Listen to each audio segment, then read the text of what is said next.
this time round, they will add us to this budget, especially when everybody is calling us essential service providers. We want to see that essential nature in the budget. All that we have in the budget, can we consider some and look at it and say that, look, these people are essential service providers. Their absence can lead to some amount of, damage to the general public. And so let's create a space and fix them there. That is all we are praying for. Is this to suggest that government is not even considering the media budget at all and has suggested that is what we are learning. 2026? That is what we are learning. What's the reason? 2025 budget, there is no space for us. And that is disheartening. Not even for the media budget. That is what we are learning. And so what will it take for you to go back to work? It is that simple. You are our employer.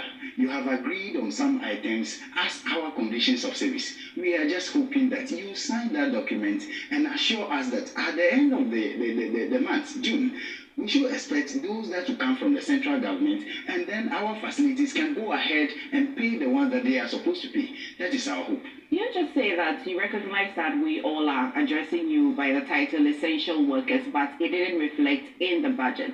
The government says that it's a budget and they've prepared it already. You do not want to give any allowance at all to 2026 at all.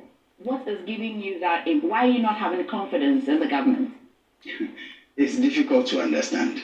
Our document was available to this government before the budget. How come there is no space? It's not like you are done with the budget and you are now asking that we give you space to create it.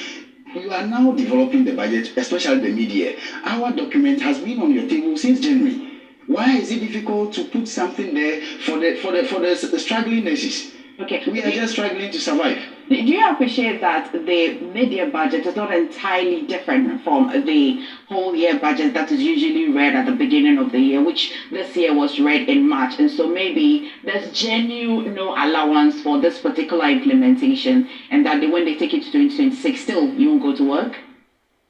Yes, the fact of the matter is that it is only the government that has changed. Our employer remains the same. Okay. And all these directors are still at post. They were all aware. In fact, most of them were there, and some of them actually signed this document. So when advising the new government, one would have expected that they will brief them, we need to make provision for this and that. So it is not easy for us to understand that, yes, 2025 budget was developed, nurses were not considered as far as their conditions of service were concerned, and so we should sit down somewhere. All other things are important. We are going to work on them, but for the conditions of service for nurses in Ghana, we cannot get space. It is difficult for us to understand. What do you say to people who are saying that, okay, because you provide essential service, you go back to work while you still engage government on the implementation? What do you say to them? MFA, we give government 12 good days before taking this action.